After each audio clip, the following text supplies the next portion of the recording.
स्वागत है आपका इस खास पेशकश बाजार के दिग्गज में, जिसमें हम बजट और मार्केट को डिकोड करने की कोशिश कर रहे हैं कि यहाँ से आगे का रास्ता किस तरह के दिखेगा। बजट एक बेहतरीन बजट कहा जा रहा है मार्केट में, क्योंकि संतुलित बजट था और जो बजट की मैथ्स है, यानी जिसमें fiscal number, total budget size, expenditure, borrowing, ये सारे कुछ बड़े प्रैक्टिकल से लग रहे हैं और इसलिए लोग कह रहे हैं कि एक संतुलित बजट है। बावजूद इसके कि चुनावी साल है, एक स्टेबिलिटी का यहाँ पे दिया गया है और जो सरकार को आगे एक्सपेंशन करना, जो खर्चे करने हैं, उसमें कोई कटौती नहीं की, रादर 33% की उसमें ग्रोथ भी रखी गई है। बाजार इसको किस तरह से लेगा, ग्लोबल पिक्चर किस तरह से बन रही है, क्योंकि यूएस में फेड रेट्स घट गए हैं, मतलब कम बढ़े हैं, 50 की उम्मीद की जगह 4.25% बढ़े हैं, तो उसका क्या असर होगा दुनिया भर के बाज़ारों में, इन सब को आज हम समझने की कोशिश करेंगे। हमारे साथ जो खास मेहमान हैं उनका नाम है नीलकंठ मिश्रा जी, जो क्रेडिट स्विस के इंडिया इक्विटी स्ट्रेटजिस्ट हैं। नीलकंठ सर, बहुत बहुत स्वागत है आपका CNBC आवाज़ पर। सर, सबसे पहले तो मैं आपसे यही समझना चाहूँगा कि ये जो बजट पेश किया गया है, बहुत सारी लोगों के मन में आशंकाएं, डर थी कि ये चुनावी साल है तो पता नहीं किस तरह का बजट होगा, लेकिन देख के बड़ा संतुलित सा बजट लग रहा है। आपको कैसा लगा सर ये बजट? आपने जो पहले कहा वो बहुत ही सही था कि सरकार स्टेबिलिटी पे फोकस कर रही है। हमें याद रखना चाहिए कि अभी ग्लोबल फाइनेंशियल और मैक्रो एनवायरनमेंट काफी टर्बुलेंट है। बहुत ज्यादा अनसर्टेनिटी है। हमारा बैलेंस ऑफ पेमेंट्स डेफिसिट, यानी कि जितने डॉलर्स हमें चाहिए तेल आयात करने के लिए, या सोना आयात करने के लिए, या मोबाइल फोन्स आयात करने के लिए, उन सब के लिए जो डॉलर्स चाहिए वो हमें मिल नहीं रहे। तो ऐसे में अगर थोड़ी भी पॉलिसी मिस्टेक होती है तो उससे इकोनॉमिक टर्बुलेंस काफी बढ़ सकती है। तो सरकार ने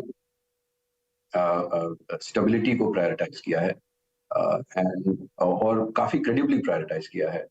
कहने का मतलब, पहले भी हमने देखा है कि सरकार फिस्कल डेफिसिट का नंबर नीचे ले जाती है, बट उसके जो अंडरलाइंग अजम्पशंस हैं कि उन्होंने अज्यूम कर लिया कि 20% से टैक्स बढ़ जाएगा, बट ऐसा कुछ नहीं है इसमें। और जो क्वालिटी ऑफ एक्सपेंडिचर है, तो ये हमें याद रखना होगा कि अभी जो कोविड के कारण हमारा जो फिस्कल स्ट्रेस आया, राइट, जो सरकार का डेट टू GDP रेशियो है केंद्र और राज्य सरकारों का, वो 70-73% से 90% हो गया। वो अभी घट के 83 पे आया है। उसको अगर 70 पे ले जाना है तो ये फिस्कल कंसोलिडेशन का पाथ जो है ये अगले 8-10 साल तक चलना पड़ेगा। तो इसमें कैसे इसको कम करें बिना ग्रोथ को एडवर्सली इम्पैक्ट किए हुए, ये बहुत ही मुश्किल समस्या है। और इसमें सरकार ने काफी अच्छे से इसको अप्रोच किया है। जो उनके पैसे बचे लोअर सब्सिडी के कारण, क्योंकि ग्लोबली फर्टिलाइजर के दाम, खाद के दाम गिर गए हैं, तो उससे सब्सिडी कम होगी, तो वो बचे हुए पैसे उन्होंने सड़कों और रेलवे लाइंस को बनाने में लगाया है। ये काफी अप्रिशिएबल बात है। सर, अगर इसको हम ग्रोथ ओरिएंटेड बजट मान के चले और जैसे हम लोग करेंगे, स्टेबल है, बहुत ज़्यादा कोई एडवेंचर नहीं किया गया, कोई ऐसी स्कीम नहीं रखी गई जो एकदम अफलातूनी लगे और उससे चिंता बढ़े, इसके बावजूद जो इकोनॉमिक सर्वे में ग्रोथ का नंबर दिया गया है वो मिड पॉइंट में 6.5% का है, इस साल से कम। तो मुझे ये समझाइए कि ऐसा क्या, इसलिए क्या कि थोड़ा अंडर एस्टिमेट करके चलिए, ज़्यादा हो जाए तो बहुत अच्छी बात है, या फिर अभी भी ग्लोबल सिनेरियो में जो चेंजेस हैं, कमोडिटी प्राइसेस में, वो अभी उतने कंफर्टेबल नहीं आए हैं जिससे कि डर पूरा खत्म हो जाए? क्यों ऐसा उन्होंने किया?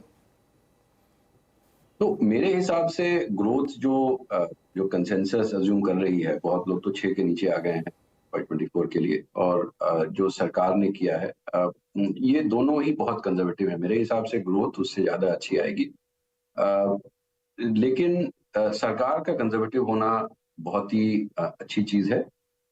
There are enough reasons why उनका कंजर्वेटिव, मतलब उनको कंजर्वेटिव होने की जरूरत है। आप याद रखें कि पिछला बजट भी जो था, जो FY23, जो इस फिस्कल ईयर का बजट था, उसमें और जो फाइनली इस साल का फाइनल जो फिस्कल साल है, उसमें काफी बदलाव है। आप देखेंगे कि उसमें फर्टिलाइजर सब्सिडी बढ़ानी पड़ी, फूड सब्सिडी बढ़ानी पड़ी, टैक्स कलेक्शन काफी जोर से अच्छा आया, नॉमिनल GDP ग्रोथ अच्छा आया, तो काफी बदलाव आता है। तो ये जो बजट है ये इफेक्टिवली एक स्टार्टिंग पॉइंट है आप देखें पिछले 3 साल में जब सरकार का बजट बना है और आगे इकोनॉमी का क्या हुआ है, उसमें काफ़ी बदलाव आया है। तो सरकार का कंज़र्वेटिव होना आई थिंक जायज़ है और अच्छी चीज़ है। क्योंकि ग्लोबली अभी इतनी वॉलेटिलिटी है, अभी लड़ाई जो है वो खत्म हुई नहीं है। अभी जो इंटरेस्ट रेट्स इतने जोर से बढ़ाए गए हैं, अभी सरकार मार्केट सेलिब्रेट कर रही है कि वो पेस ऑफ इंक्रीज स्लो हो गया कि 50 पहले 75 फिर 50 फिर 25, लेकिन रेट्स तो अभी भी हाई हैं और उसका असर अभी आप देखेंगे जो अब आएगा कि रियल एस्टेट मार्केट स्लो होंगे, लोगों का रिस्क एपेटाइट कम होगा। ग्लोबल वेल्थ टू जीडीपी पिछले 10 साल में 3.7 टू 4.9 हो गया है। तो जब ये ग्लोबल इकोनॉमी पे इतना एडवर्स इफेक्ट होगा तो इंडिया भी उससे बच नहीं सकता। तो इसलिए ये इस बजट को मैं more as a sign of intent देखता हूँ और मुझे लगता है कि सरकार का कंजर्वेटिव होना अच्छा है, क्योंकि फिर बफर रहता है कि मेरे हिसाब से 7% ग्रोथ आ सकती है, मेरे हिसाब से नॉमिनल जीडीपी 12% हो सकती है, ग्रोथ 12% हो सकती है, सरकार ने 10.5 लिया है। तो अच्छी चीज है, राइट, कि अगर कुछ और खराब हो गया जो मैं भी नहीं इमेजिन कर पा रहा हूँ, फिर भी सरकार के टारगेट्स मीट हो जाएंगे। सर, एक कमोडिटी पे एक मेरा सवाल आपसे और है। चाइना पूरा ओपन अप हो रहा है और बहुत तरीके से आप देखें तो कुछ कमोडिटीज़ ने, जैसे कॉपर में बहुत हाई प्राइसेस चले गए हैं। अगर एग्री में जाए तो शुगर प्राइसेस लंदन मार्केट में $21 के ऊपर सस्टेन कर रहे हैं काफ़ी लंबे समय से, और नॉन फेरस में फिर से एक बार तेज़ी है। तो ये डर है, एक्चुअली ये रियल डर है, या हम ये इसको ऐसे देखें कि कोविड के समय जो गए थे वहाँ से तो लगभग 30-40% करेक्शन के बाद अब ये स्टेबल हो रहे हैं, बढ़ रहे हैं। एक और दूसरा, जो फेड का रिएक्शन है बड़ा स्विफ्ट है, वो एकदम से उन्होंने 25 कर दिया, बावजूद इसके कि वो अभी भी मान रहे हैं कि चूंकि जो सर्विस इन्फ्लेशन है वो कम नहीं हो रही है, अभी केवल गुड्स की इन्फ्लेशन कम हुई है। तो बहुत जल्दी जल्दी रिएक्शन हो रहा है और वो कंसर्न बना हुआ है कमोडिटी का। तो ये अब तो बहुत ही अच्छे सवाल है ये। तो पहला, चाइना की रीओपनिंग का पिछले 15 साल में 2009 के बाद से 2008 के बाद से जब भी ग्लोबल इकोनॉमी और चीन की इकोनॉमी में वीकनेस आई है, तो मार्केट्स को आदत पड़ गई है, इकोनॉमी, ग्लोबल इकोनॉमी को आदत पड़ गई है कि चाइना आके, चीन आके जोर से इंफ्रास्ट्रक्चर बनाएगा। मुझे लगता है कि ये अजम्पशन इस बार प्ले आउट नहीं होगा, और क्योंकि वहाँ रियल एस्टेट में बहुत बड़ी प्रॉब्लम है। मेरे हिसाब से वहाँ पे इंफ्रास्ट्रक्चर कंस्ट्रक्शन और करने की ज़्यादा ज़रूरत है नहीं, एटलीस्ट उसमें एक्सेलरेशन की ज़रूरत नहीं है।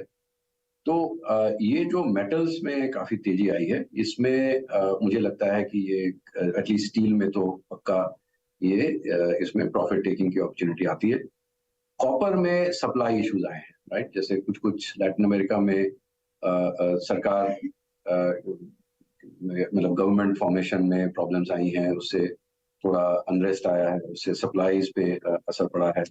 एल्यूमिनियम, वो तो इफेक्टिवली एनर्जी का प्रॉक्सी है, तो जब कोल के दाम गिरने शुरू होंगे तो एल्यूमिनियम के दाम भी, तो वो थोड़े साइकिल्स अलग है नॉन फेरस के। बट मेरे हिसाब से फ्रॉम अ डिमांड परस्पेक्टिव चीन का मेटल्स का डिमांड तो बहुत स्ट्रांग नहीं होगा।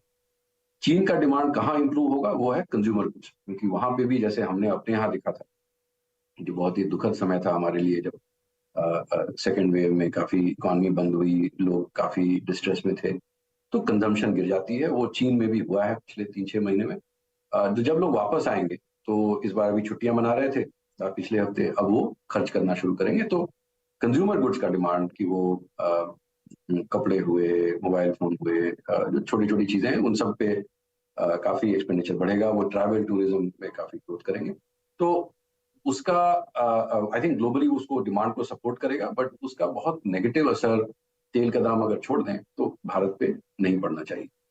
जो यूएस के फेड रेट्स का है, देखिए आप ये समझें कि जो उनका डॉट प्लॉट है, जो आपको पता होगा कि जो हर मीटिंग के बाद जो फेड के जो वोटिंग मेंबर्स हैं वो अपना इंटरेस्ट रेट का प्रोजेक्शन देते हैं, वो डॉट प्लॉट तो चेंज नहीं हुआ। तो जो ये तो उनका जो इवेंचुअल हाईएस्ट रेट है वो अभी भी 5 के ऊपर है। तो अभी 4.5 टू 4.75 है, और एनीवे एक्सपेक्टेड था कि वो जो पीक ही करेगा वो 5 पे करेगा, राइट, 5 या 5.25 पे करेगा।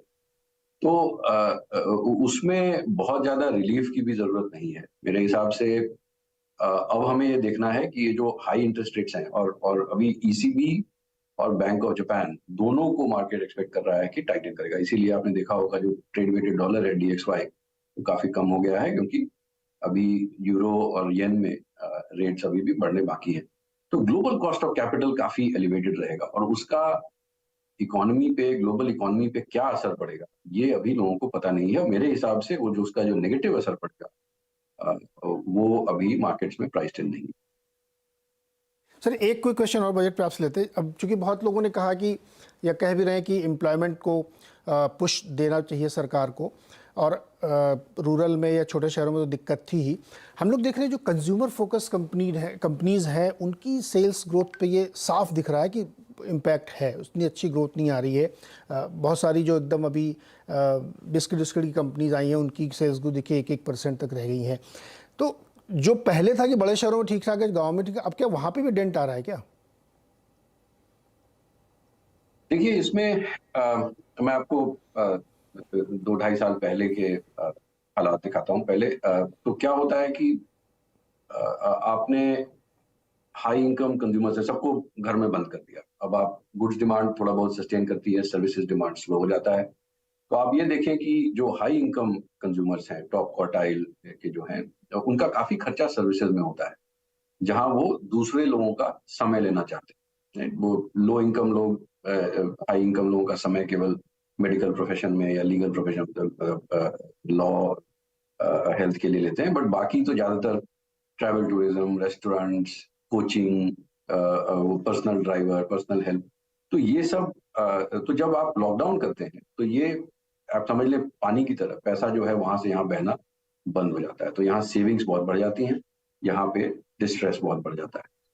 जैसे ही आपने इकोनॉमी खोली, आप वो पैसा जो है वो मूव करना शुरू होता है, क्योंकि वो खर्च करना शुरू करते हैं। तो आपने देखा होगा पिछले थर्ड क्वार्टर में, दिसंबर क्वार्टर में होटल के दाम भाग गए, रेस्टोरेंट्स में काफी गहमागमी थी, ट्रैफिक काफी बढ़ गया है, पोल्यूशन फिर से बढ़ गया है। तो ये अब वो फ्लो चालू हो गया है। तो यहाँ पे आपने देखा होगा जो स्टेबल्स कंपनीज हैं उनके रिजल्ट्स उतने खराब नहीं है। इनफैक्ट बहुत बोल रही है कि rural revival, low income consumption revival, और मेरे हिसाब से ये सही है। जो अपर इनकम का कंजम्पशन था, तो जब आपने इकोनॉमी खोली तो 2 साल से लोगों ने ट्रैवल नहीं किया था, 2 साल से 1.5 साल से लोगों ने कपड़े नहीं खरीदे थे अच्छे कपड़े, तो उन्होंने जबरदस्त खरीदने शुरू किए।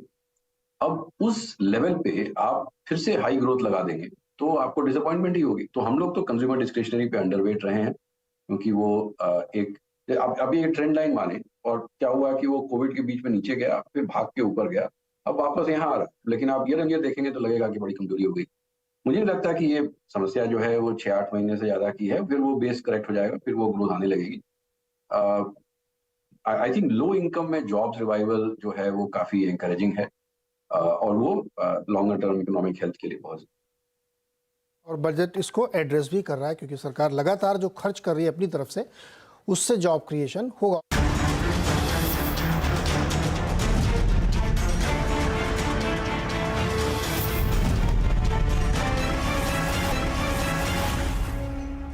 नीलकंठ सर, ये जो इंडियन मार्केट है ये बहुत रेजिलिएंट रहा है पिछले, अभी भी है। दुनिया के कंपैरिजन में हम उतने नहीं गिरे जितना सब जगह करेक्शन हुआ। क्या आपको अभी भी अपना बाजार महंगा लगता है, सस्ता लगता है, या फेयर वैल्यूएशन पे है? देखिए मैं बाजार को 3 भागों में बांटता हूँ। एक है ये बाजार के लेवल को, एक है कि 12 मंथ फॉरवर्ड अर्निंग्स क्या है, कि मतलब एक्सपेक्टेड ईपीएस क्या है, और global price to earnings multiple क्या है, और इंडिया का पीई प्रीमियम क्या है। राइट, जैसे आप मार्केट का लेवल आपको डिसाइड करना है तो आप price to earnings into EPS करेंगे। मैं पीई को 2 भाग में बांट रहा हूँ, एक ग्लोबल पीई और एक इंडिया का पीई प्रीमियम। तो अर्निंग्स पे मुझे लगता है मतलब अगर हम 12 महीने बाद देखें, अगर जनवरी फरवरी में है, अगले साल फरवरी देखें, तो मेरे ख्याल से 10-12% की ग्रोथ आ सकती है। तो वो सपोर्टिव है मार्केट के लिए। बट जो इंडिया का पी प्रीमियम है वो इतना ऊंचा हो गया था, वो ग्लोबल पीई के कंपैरिजन में 50% तक पहुंच गया था, जबकि उसका रेंज पहले -5 से 30% तक होता था। तो अभी क्योंकि चीन की मार्केट में अच्छा उछाल आया है, ग्लोबल मार्केट्स काफी रिबाउंड कर चुके हैं, तो और हमारी मार्केट रेंज बाउंड है, तो वो प्रीमियम काफी जोर से गिर रहा है, बट अभी भी एलिवेटेड है। तो मुझे लगता है कि उस पर बेट करना कि वो और एक्सपैंड करेगा, वो गलत होगा। ग्लोबल पी भी, अगर इंटरेस्ट रेट्स पूरे साल एलिवेटेड रहते हैं, ऊंचे रहते हैं, तो अगर आपको डॉलर बॉन्ड्स अच्छे क्वालिटी के 5, 7, 8% यील्ड पे मिलने लगे और मीडियम टू लॉन्ग टर्म, तो फिर इक्विटीज का अट्रैक्शन तो उतना होता नहीं है। इंडिया का इक्विटी रिस्क प्रीमियम जो इकोनॉमिक जो फाइनेंशियल थियरी कहती है कि कितना एक्स्ट्रा रिटर्न आपको मिलना चाहिए, कितना ज्यादा रिटर्न आपको मिलना चाहिए, क्योंकि इक्विटीज गवर्नमेंट बॉन्ड से ज्यादा रिस्की हैं, तो वो इक्विटी रिस्क प्रीमियम इंडिया में नेगेटिव है। यानी कि हमारे जो गवर्नमेंट सिक्योरिटीज हैं, सरकारी बॉन्ड्स हैं, वो इक्विटी से भी सस्ते हो गए हैं। तो ऑब्वियसली अगर ओपन मार्केट है, फ्री मार्केट है, तो लोग पैसे जो हैं वो गवर्नमेंट बॉन्ड फंड्स में डालेंगे और डाल रहे हैं। तो मेरे हिसाब से इक्विटीज में पी मल्टीपल की प्रॉब्लम है। थोड़ा और टाइम करेक्शन होगा, अर्निंग्स ग्रोथ चलती रहेगी। अगर यही 17-18 हजार के लेवल पे निफ्टी रहा एक साल और, मतलब इस साल के अंत तक, तो फिर मल्टीपल्स वो 16, 16.5 तक आ जाएंगे। उसके बाद जो ये 2.5 साल, 2.25 साल का जो टाइम करेक्शन है वो खत्म होगा। उसके बाद फिर मार्केट अर्निंग्स के अकॉर्डिंगली रिटर्न देगा। तो यानी प्राइस के बजाय टाइम करेक्शन हो सकता है, क्योंकि बहुत डोमेस्टिक फ्लोज रेजिलियंस है तो बना हुआ है, इसलिए टाइम करेक्शन एक चाहिए जिससे कि वो इक्वलाइज हो सके 15-16 के मल्टीपल बाद, तब फिर वहाँ से नई ग्रोथ होगी। तो नीलकंठ सर, फिर इस माहौल में अभी भी लोग पिक एंड चूज कर रहे होंगे, कहीं कहीं कुछ कुछ अपॉर्चुनिटीज़ देख रहे होंगे इन कॉन्टेक्स्ट ऑफ बजट, इसको भी अगर उसमें शामिल कर ले, तो आप लोग कहाँ देख रहे हैं कि इंडियन मार्केट में खासतौर पर अपॉर्चुनिटीज़ कहाँ कहाँ बनती दिख रही हैं? हमारे हिसाब से मार्केट के अंदर फाइनेंशियल्स, क्योंकि वो काफी अभी भी हमें सस्ते लगते हैं, उनकी अर्निंग्स ग्रोथ पे ज्यादा भरोसा है हमें कि उसमें डाउनग्रेड्स का रिस्क कम है। हमारे हिसाब से सीमेंट कंपनीज में अभी भी हमें लगता है डिमांड, क्योंकि रियल एस्टेट कंस्ट्रक्शन इंप्रूव हो रहा है। केंद्र सरकार, राज्य सरकारें कंस्ट्रक्शन प्रोजेक्ट्स को एक्सेलरेट कर रही हैं, तो काफी जॉब्स क्रिएट होंगे और काफी सीमेंट की डिमांड बढ़ेगी। हम थोड़े एनबीएफसीज पे भी पॉजिटिव हैं, हम स्टेपल्स पे पॉजिटिव हैं, क्योंकि अगर वो सेक्टर महंगा है, लेकिन क्योंकि अगर लो इनकम जॉब्स वापस आनी शुरू होती हैं तो उससे पॉजिटिव सरप्राइज आती है और उससे स्टॉक सेक्टर जो है अच्छा कर सकते हैं। हम अंडरवेट हैं इंडियन आईटी पे, हम अंडरवेट हैं इंडस्ट्रियल गुड्स पे, क्योंकि हमें लगता है कि जो global over supply of goods है, इससे भारत के मैन्युफैक्चरर्स पे भी असर पड़ेगा कि उनके कैपिटल गुड्स की और केपेक्स इंटेंसिटी की वो आगे कितना अपनी कैपेसिटी बढ़ाना चाहते हैं, क्योंकि अगर ग्लोबल इतनी ओवर सप्लाई है तो उसका असर भारत पे भी पड़ेगा। तो इसलिए इन सेक्टर्स पे हम अंडरवेट हैं, मेटल्स पे हम अंडरवेट हैं, और हम ओवरवेट हैं फाइनेंशियल्स पे, स्टेपल्स पे, सीमेंट और कंस्ट्रक्शन। आईटी पे आप सर अंडरवेट हैं, और अब तो यूएस वाले बड़े खुश हो रहे हैं कि द रेट की जो रफ्तार है वो कम हो रही है, तो ग्रोथ स्टॉक में फिर से रौनक लौट। ये अब आजकल सर बड़े छोटे छोटे साइकिल हो गए तेजी मंदी वाले ना, अब बातें कटकी शुरू हो गई हैं। मतलब अभी फेड की बैठक से पहले ही ये चर्चा होने लगी थी कि अब तो हो सकता है मई के पास से वो कटौती शुरू करें, टेपरिंग शुरू कर दें। तो ये साइकिल बड़े छोटे छोटे हो गए, समझने में बड़ी दिक्कत होती है। तो क्या आईटी अब भी अंडर परफॉर्म करेगा कंपेयर टू यूएस? देखिए, मार्केट आपका पहला ऑब्जर्वेशन बहुत सही है, क्योंकि मार्केट जो है ना वो बहुत जल्दी रिएक्ट करते हैं, इकोनॉमी उतनी जल्दी रिएक्ट नहीं करती। जैसे आपने रेट बढ़ा दिए, उसका असर आने में 6 से 9 महीने, 12 महीने, कम से कम 18 महीने भी लगते, तो उसका असर तो भी दिखा नहीं है। बट मार्केट में क्या है, किसी ने एक्सेल शीट में नंबर बदल दिया, उन्होंने कहा कि अरे भाई देखो, अभी ये साल के अंत तक ये रेट काटना शुरू करेंगे, तो चलो अभी से खरीद के बैठ जाते। बट आप यहाँ हैं, आपको यहाँ पहुंचना है, बीच में जो वैली है, जो ग्रोथ डाउनग्रेड की वैली है, उससे कौन बच के बाहर निकलेगा आपको पता तो है। तो इसलिए मार्केट्स थोड़ा ज्यादा वॉलेटाइल रहते हैं, इकोनॉमी का ये अपनी ट्रेजेक्टरी होती है, तो मेरे हिसाब से ये हमें ध्यान में रखना होगा, क्योंकि बहुत ज्यादा एक्साइटेड होके फिर वो प्रॉब्लम्स हो जाती। सॉरी, मैं इसी कारण आपका जो सवाल था वो मैं भूल गया कि आईटी, क्या इंडियन आईटी अभी भी अंडर परफॉर्म करेगा? अच्छा, ये जो एक्सेल सर, ये लो मार्केट इज ए फन है ना, एक्सेल पे नंबर डाला और मतलब जितनी देर में इकोनॉमी में रिएक्शन होगा उतनी देर में 2-3 बार ऊपर नीचे कर देते हैं लोग। एग्जैक्टली। तो इसका ये हमें ध्यान में रखना होगा कि बहुत सारे लोग हैं जो होता है ना वो ट्रिगर हैप्पी कि बस अब हो गया जी अब खरीद लो, बट ऐसे होता नहीं। और जो 10-20 साल के लो इंटरेस्ट रेट एनवायरनमेंट का जो के कारण जो डेट्रिटस जो जो जो कचरा जमा हुआ है इकोनॉमीज में ग्लोबली, वो अगर सस्टेन्ड हाई इंटरेस्ट रेट के कारण क्लियर होना शुरू हुआ तो मेरे ख्याल से काफी वॉलेटिलिटी आ सकती है। इंडियन आईटी में हमें डर इस बात का है कि सेक्टर अभी भी अपने प्रायर ट्रेंड से थोड़ा महंगा लगता है।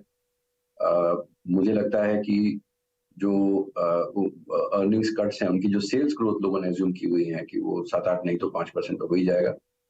मतलब हम भी इच्छा रखते हैं कि वो अच्छा ही हो, बट पॉइंट इज अगर ग्लोबली और पर्टिकुलरली यूएस में टेक इंडस्ट्री में इतने कट्स आ रहे हैं,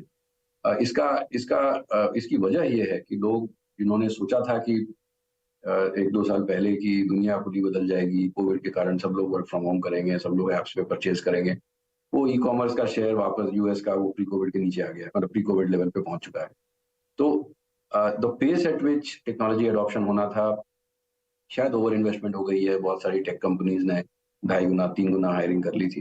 तो इससे क्या होता है कि फिर और जो जैसे आज एक कंपनी के का कोई बड़ा क्लाइंट बैंकरप्ट हो गया, उस तरह के रिस्क अभी आने बाकी हैं। तो मुझे लगता है कि मार्च अप्रैल तक जब ये कुछ कंपनीज फुल ईयर का जो टारगेट देती हैं, उसके पहले उनको इस साल का जो आईटी बजट है उनके क्लाइंट्स का वो थोड़ा क्लियर हो जाएगा। मेरे ख्याल से मार्च अप्रैल तक तो कम से कम जब वो आके कन्फेशंस चालू होंगे कि हाँ लगता है कि आईटी बजट्स में काफी कट्स हो रहे हैं, और तो वो अनसर्टेनिटी है। दूसरा ये कि अगर उनके क्लाइंट्स को प्रॉब्लम्स होनी शुरू होती हैं तो वो कंपनीज पे फिर एक क्लाउड मतलब एक कुछ खतरा मंडराने लगेगा, और मार्केट्स ये सब पसंद नहीं करते। तो मुझे लगता है कुछ समय और है। ये बहुत हाई क्वालिटी कंपनीज हैं, बहुत अच्छे बैलेंस शीट्स हैं, बहुत अच्छी मैनेजमेंट्स हैं, वो माइनॉरिटी शेयर होल्डर्स को बहुत अच्छे से ट्रीट करते हैं, वेल गवर्न कंपनीज। बट मुझे लगता है इनको खरीदने के पहले थोड़ा और समय लगेगा। समय बहुत बलवान होता है, इसलिए समय को थोड़ा इंतजार करना चाहिए। और बिल्कुल जैसे आपने सही कहा, फेरी टेल टाइप की थी। मतलब एक समय ऐसा लोगों को लगता था कि अब work from home he new normal होगा, और आज की तारीख में कोई घर में काम करवाना नहीं चाहता, सबको ऑफिस बुलाओ वापस करो। तो दुनिया बड़ी तेज़ी से बदल रही है, और वैसे ही थॉट प्रोसेस बदलता है। और आपने एक बड़ा अच्छा शब्द दिया, मैं यूज़ करूँगा, ट्रिगर हैप्पी लोग। ट्रिगर आया नहीं कि खुश, मूड बदल गया, मौसम बदल गया, लेकिन हकीकत नहीं बदलती, मौसम बदलता है सिर्फ। नीलकंठ सर, बहुत बहुत शुक्रिया हमारे साथ जुड़ने के लिए और अच्छी तरीके से दर्शकों को बजट और मार्केट को एक्सप्लेन करने के लिए। बहुत बहुत शुक्रिया सर। Thank you.